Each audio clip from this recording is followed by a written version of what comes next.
তার ভিতরে রজব একটা মাস আছে।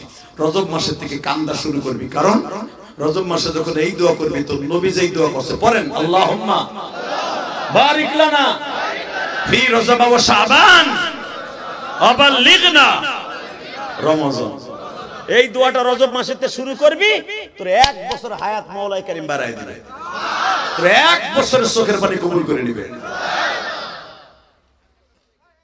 খুদা আল্লাহর কাছে কাঁদবেন, বলেন আল্লাহ একবার হলো মদিনায় যাবে, তুমি না শাবান মাসে কইছো দোয়া কবুল হইব, বহুত আশা করে নিয়ত করছি, চোখের পানি দিয়ে নবীর কাছে একবার লইয়া যাও।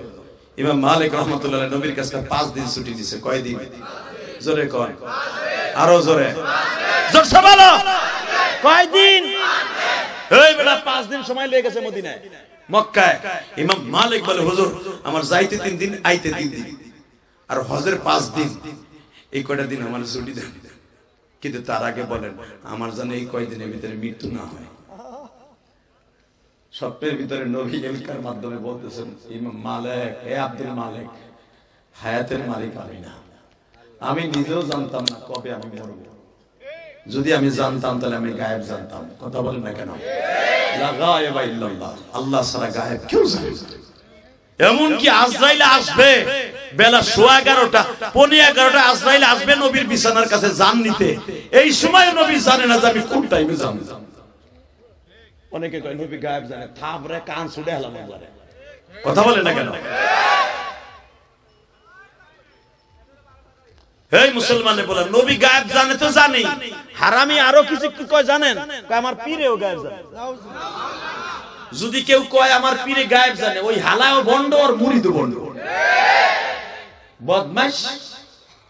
এই যেই বদমাশ কবে আমার পীরে গায়েব জানে, পীর রে ওই পীর রে পীর কওয়া আর দুলাভাইরে বাপ কওয়া সমান। বাড়া দুলাভাইরে জানে বাপ কোন যায় না, পীর গায়েব জানে এই কথা স্বীকার করাও হারাম। কি কোন উলামা একলা নবী গায়েব জানতেন না আর পীরই বলে গায়েব জানে, পীরটাই একবার উলামা না হালানোর দরকার। কথা কন না কেন? এই যে ভান্ডারের মাজারে কয়েকদিন আগে ভাঙছে, আল্লাহ ইসলাম স্টেটে একবার দাও, যেগুলা উঁচা আছে কবর সব ভাঙে উড়ে হেলাম। রাজি আছেন না নাই? এখানে একটা ভাঙছো না, এ বেটা ওইটুক রইছে কাবা, এ ওইটুক রইছে কা আজকে ভাঙছো, লিল্লাহি তাকবীর। যারাই ভাঙার ভিতর শরীক গ্রহণ করবি মনে করবি যুদ্ধে গেছে। আবার বলে মামলা দেয়, মামলা গরম দিন পিছনে দিক দিয়ে ঢুকা বাজে বলে মামলা দিতে ওসি মসির সুদা বাইরে গুলা বানা হলাবি। লিল্লাহি তাকবীর। রাগ করতাছো? এই বেটা মাজার পাক কাকার জায়েজ আছে? পৃথিবীতে মাত্র একটা রওজা, একটা, তাও নবীর রওজা কিন্তু পাকা না। এই ভিতরে ঢুকছে দেখছি তো আল্লাহ দেখাইছে, 2005 সালে আল্লাহ আমারে দেখাইছে, হয়তো দেখাবার সিস্টেম আল্লাহ করছিল তাই দেখছিলাম। মারহাবা বলেন। কারণ যেদিনকে আমি ঢুকবো বেলা রাত 4টার সময়, তখন বেলালের বংশের মানুষ আল্লাহর বান্দা রওজা খুলে ভিতরে ঢুকবে। ইন্দিমিন টাইমে আমি ভুলে ভুলে ঢুকিয়ে গেছি আগে পিছনে, পুলিশে ধাক্কাও দিল না, মাক্কাও দিল না, গেলাম বা ঢুকিয়া ভিতরে ঢোকার পরে পরে ধাক্কায় বের করে দিছে। মিনাই না যেটা পরে কইতে কইতে আইছো, আমি গেলাম বাংলাদেশ, বাংলাদেশ ও মনে করছে কি যুবক মানুষ টকটকে সাদা আসিলাম না তখন, আমি তো সবর করতে করতে গেছি কালা মালা হইয়া কি হয়েছে নিজেও জানি না। 2005 সালে তার মোটামুটি নায়কের মতো ছিলাম না, প্রায় সাকিব খানের কাছাকাছি ছিলাম। একই রক্ত জন, একই বাড়ি জন, জমিতে এক।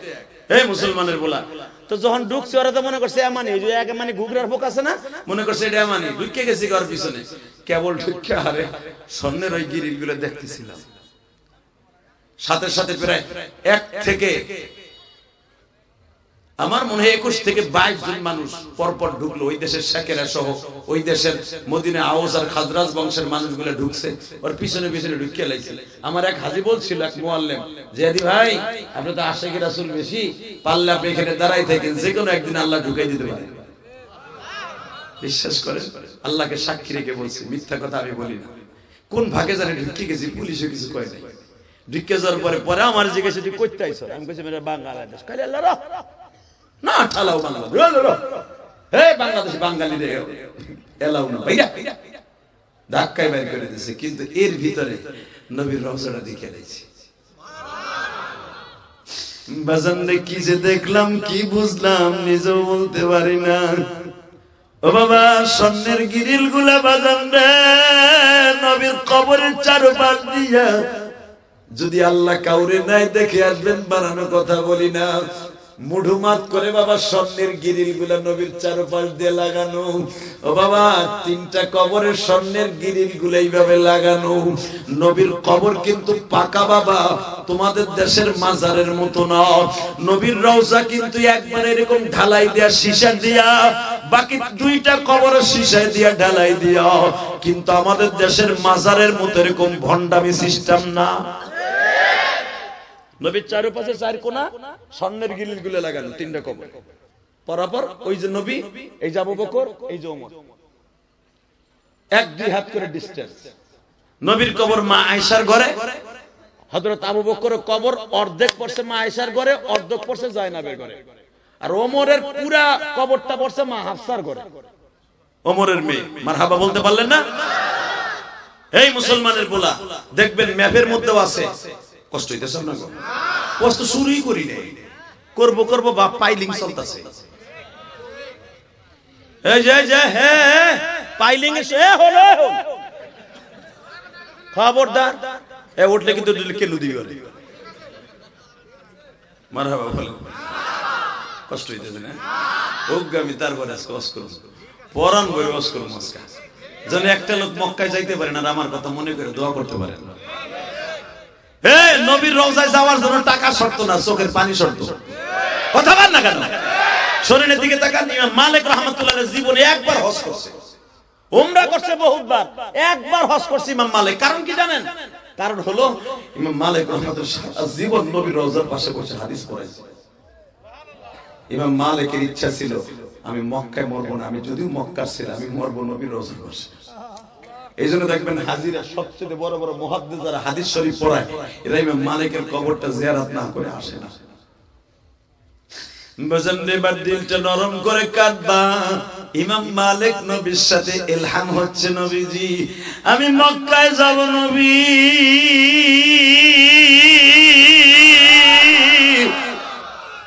আপনি আমার স্বপ্নে বলছেন ইমাম মালিক রে তুই আমার মাওলার একটা হুকুম এখনো নাকচ রয়েছে, একটা হুকুম এখনো পালন হয় নাই রে ইমাম মালিক, আব্দুল মালিক। ইয়া রাসূলুল্লাহ আমি জানি আমার একটা হুকুম এখনো বাকি, কিন্তু আমি যে যাবো এই ফাঁকে যদি আমার মৃত্যু হয়ে যায়, আমি আপনার দেশে তো থাকতে পারলাম না। তবে আপনি আমার কাছে দরখাস্ত সাইন দেন, আমার যে কয়দিন হজের সফরে লাগবে ওই কয়দিন যেন আজরাইল আমার বাড়িতে না হয়। এমন নবী বলে মৃত্যুর খবর তো আমি জানি না, তবে আমি তোমার কাছে বললাম ইমাম মালিক যদিও তুমি মারা যাও, যেখানে যাও, এতটুকু বললাম তোমার লাশ মদিনায় আসবে। জোরে জোরে জোরে জোরে জোরে জোরে জোরে। ইমাম মালিক স্বপ্নের ভিতরে বলে নবী আমি মক্কায় মরলে তো নট এলাউ, লাশ তো দেয় না, ও জান্নাতুল মুআল্লায় রেখে দেয়। নবী বলে ওই দেশের বাদশাকে আমি বলে দিব তোমার লাশটা যেন আমার মদিনায় পাঠিয়ে দেয়। এই শিওর হওয়ার পর ইমাম আব্দুল মালিক আল্লাহর কত বুঝে গেছে। 40 বছর হাদিস পড়াইছে, কোনদিন জুতা পড়ে নাই। যখন এই হাদিসের মশলা ঢেকে যাইতো, হাদিসের তাওসি দিতে যাইয়া তাকরীর দিতে যাইয়া যখন এই হাদিসের রাবির মধ্যে খলত মরদ লেগে যাইতো, সাথে সাথে নবীর রওজার পাশে যে হল করে নিত।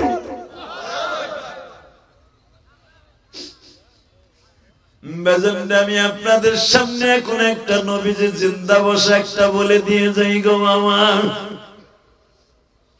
নুরউদ্দিন জঙ্গির আমলে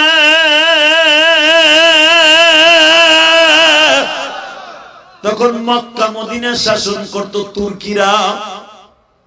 2009 সালেও আমি দেখছি তুর্কিদের বানানো সেই মসজিদ, তুর্কিদের বানানো মসজিদ কেবল এই 5-7 বছর ধরে ভাঙছে। আমি নিজে দেখছি, মারহাবা বলতে পারলেন না?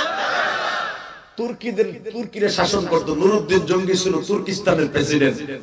রাতের অন্ধকারে স্বপ্নে দেখায় আমার নবী, নুরউদ্দিন, নুরউদ্দিন এই মদিনা আমার দাঁত ভাঙ্গা মদিনা, খবরদার, দুইটা কুত্তা আমার কবরে ঢুকে আমার লাশ চুরি করে নিয়ে যাবে। আমার জেসেম মোবারকে যদি কেউ হাত দেয়, পুরা মদিনা মক্কায় আগুন লেগে যাবে। তুর্কির জমিনে নাকটাই না ঘুমাস। আমি বিশ্বনবী বলছি, অতি দ্রুত এই কুত্তা দুটার অ্যারেস্ট করে জাহান্নামে পাঠা। আল্লাহু আকবার বললেন না? আমি মন খারাপ, তাওয়াজ দিয়ে নবীর আপনিও স্বপ্নে দেখতে পারবেন। মারহাবা বলেন। নুরউদ্দিন জঙ্গির কাছে যদি আমার নবী সেই তুর্কিস্তান যাইতে পারে, তুর্কি যাইতে পারে, নবী তোমার বাংলাদেশে আসতে পারে। কথা বলো না কেন? পারে না? আশা আছে? লেখান কান্না রেডি করে। কে কইছে আপনি নবীর দেখতে পারবেন? আমি গ্যারান্টি দিয়ে গেলাম আমার নবীর স্বপ্নে দেখতে পারবেন। আমলগুলো চালু করে দেন দরকার। মারহাবা। বাজান নুরউদ্দিন জঙ্গি রাতের অন্ধকারে ঘুমায়। ঘুমের ভিতরে নবী ধাক্কা দিয়া বলে, নুরউদ্দিন এক সেকেন্ডও দেরি করবি না। ডেভিড আর ক্যালিক্স নাম কি? এই বদমাইশ দুটা ব্রিটেন থেকে আসছে, আরো 6 মাস আগে মদিনায় আসছে। নকল দাড়ি লাগাইয়া, নকল দাড়ি করিয়া এরা মদিনার মসজিদে ঢুকছে আমার লাশটা চুরি করে নেওয়ার লাগিয়া। নুরউদ্দিন, আমি বিশ্ব নবীর জেসেম মোবারকে যদি বেঈমান দুটা হাত দেয়, পুরা মদিনার মধ্যে আগুন লেগে যাবে। নুরউদ্দিন জঙ্গি এত বড় বুজুর্গ ছিলেন বাবা। আরব সাগর, লোহিত সাগর পার হচ্ছে, তাকবীরের ধ্বনি দিয়ে পার হয়ে যাচ্ছে বিদ্যুৎ গতিতে। একদিন 2 দিন সফর করার পরে মদিনায় ঢুকে গেছে বাবা। নুরউদ্দিন জঙ্গি মসজিদে নববীর ভিতরে ঢুকে বললেন, একটা লোক আজকের থেকে মসজিদ থেকে বের হতে পারবে না। আরো জোরে, আরো জোরে। আমি নুরউদ্দিন নিজে ইমামতি করব। একটা লোক যদি বের হয়, তার গর্দান কেটে ফেলবো। খাবার দাবার সব মসজিদে হবে তাবলীগওয়ালাদের মতো। আল্লাহু আকবার বলতে পারলেন না? কিন্তু বদমাইশ দুইটা আজকে একটা রাত সুযোগ পাইলে আমার নবীর জেসেম মোবারকে হাত দিতে পারত। আমি এটা কেন বলছি? এবার আমার দিক তাকাবেন আর ফেল ফেল করে চোখের পানিগুলো ছেড়ে দিবেন। নুরউদ্দিন জঙ্গি তাকায় দেখে, যখন বলে দিয়েছে মসজিদের নববীর ভিতর থেকে কেউ বের হতে পারবে না, এই মসজিদে নববীর ভিতর থেকে কেউ বের হতে পারবে না, এই সবজন দিয়ে দিছে। হঠাৎ করে ডেভিড আর ক্যালিক্স ওরা তো ইশারের নামাজের পরে প্রিপারেশন নিছে আজকা আর একটু সুরঙ্গ পথ খনন করার সাথে সাথে কে আসছে? আল্লাহ কবুল করেন, যেখানে আমিন। প্রধান অতিথি আসছে, বিশেষ অতিথি, যেরকম মারহাবা। এই তালবে ইলম বাবাদের তোমরা নিচে নামো। এই বেটারা নিচে নাম, তালবে ইলম গুলো নিচে নামো, প্যান্ডেলে বসো। আল্লাহ যেন কবুল করে, যেরকম আমিন। আরো জোরে বলো আমিন। আমার দিকে তাকাবেন। কোন অতিথি আসলে অতিথিরা আমার পিছনে বসবে, আমার পাশে বসবে, ডাইনে বসবে, কিন্তু আমার দিকে তাকান। অতিথিকে চেয়ারম্যানকে ভোটের সময় পাবেন, এমপি রে ভোটের সময় পাবেন, কিন্তু আমারে পাবেন না। আমারে পরান বইরা দেখেন। এই যে বেটা চেয়ারম্যান আইতেছে, বুড়া বেড়া এমনি চাইছে, মানে জীবনও দেখে নাই। হারে বিশেষ অতিথির মানে জীবনও দেখে নাই। চাই থাকবেন আমার দিকে। আলহামদুলিল্লাহ কোন তো লিল্লাহে তাকবীর, লিল্লাহে তাকবীর। দিন ইসলাম, দিন ইসলাম।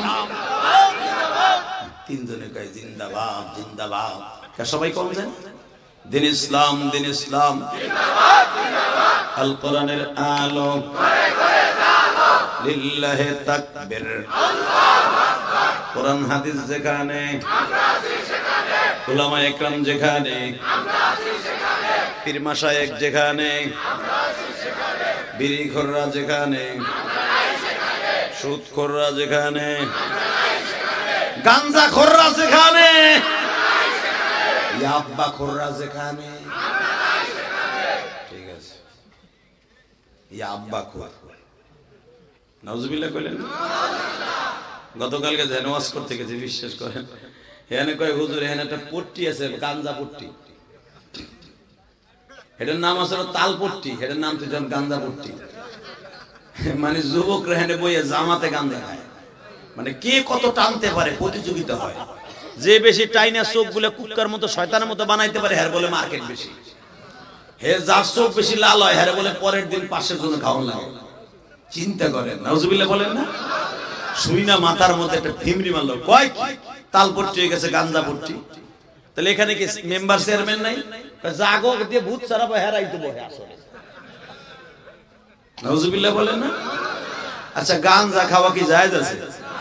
এ চাচা জোরে করে, এ যুবক ক আমি তো জানি তুই খাস, তুই জোরে কষ্ট খায়, যেগুলো আসতে মনে করবে এগুলো ওই ব্যবসা আছে তো। এই গাঞ্জা খাওয়া জায়েজ আছে? যদি গাঞ্জা খাওয়া যায় আসতে আপনাকে মসজিদের ইমাম সাহেব বলতে একদিন না হইলো রুমের মধ্যে বানায় খাই, আমার এই বাজান বানায় খাইতো। সভাপতি না আপনি? সভাপতি সাহেব একদিন বানায় খাইতে, পয়সা কেলা কম দিছে আরে দেখতে স্বাদ কি আছে, ঠিক না বেঠিক? পান খাইয়া জর্দা খায়, যত কোয়ালিটির জর্দা আছে টেস্ট করে, কিন্তু জীবনে গাঞ্জারা পড়লে হাতে নিয়ে বানাই দেয় না, এটা টেস্ট কেমন। তাহলে বোঝা গেল যেটা ঘেরানো জীবনে বাবাজি সুখে নাই, ওইটা কোনোদিন জায়েজ হতে পারে না। আপনারাও তো দেখেন না, আপনি আলেম মানুষ করতে দেখবেন। তবে সবচেয়ে বড় জিনিস মনে রাখবেন, যারা আমরা খাই নাই এরা ভালো আছি, আলহামদুলিল্লাহ বলেন, লিল্লাহি তাকবীর। ঠিকঠাক আছেন তো? এখন আমার দিক তাকাবেন আর চোখের পানি ফেলবেন। আমার নবী জিন্দা বসা, কোনো সন্দেহ নেই, ঠিক না বেটি? নুরুদ্দিন জঙ্গি মসজিদে নববীতে বলে দিল কেউ বের হতে পারবে না, একটা লোক বের হতে পারবে না, একটা লোক না। হঠাৎ করে যখন এই কথা বলছে, বলার সাথে সাথে যে দেবীটার কেলিক্স আমার নবীর লাখ জেসেম মোবারকে হাত দিয়ে উঠে নিয়ে যাবে, কোটি কোটি ডলারের বিনিময়ে চুক্তি হয়েছে, নবী মুহাম্মাদের জেসেম মোবারক নিয়ে আসবি, তোদের এই দেশের মন্ত্রী বানাই দেবে। এই শয়তান দুটো ছদ্মবেশে তাবলীগ, দাওয়াত ও তাবলীগের নামে ছদ্মবেশে মসজিদে নববীতে ঢুকে, আপনারা জানেন 60-এর দশকে, তারও অনেক আগে এই কুত্তাটা যখন বিশ্বনবীর রওজার পাশে খাল খনন করে যাচ্ছে যাচ্ছে যাচ্ছে, লিভিং টাইমে বিশ্বনবী তো স্বপ্নে দেখাইছে, আর একটা রাত স্বপ্নে যদি সুযোগ পাইতো আমার নবীর গায়ে তারা হাত দিতে পারত। বেজেন্দ্র নুরুদ্দিন জঙ্গি যখন বললেন ইশারের নামাজ পড়ে অর্ডার দিলাম, একটা লোক বের হতে পারবে না। এ কালামপুর ধামরার বাইরা,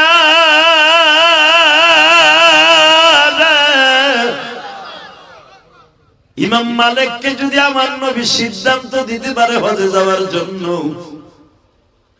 নুরুদ্দিন জঙ্গিকে নবী ডিরেকশন দিতে পারে না।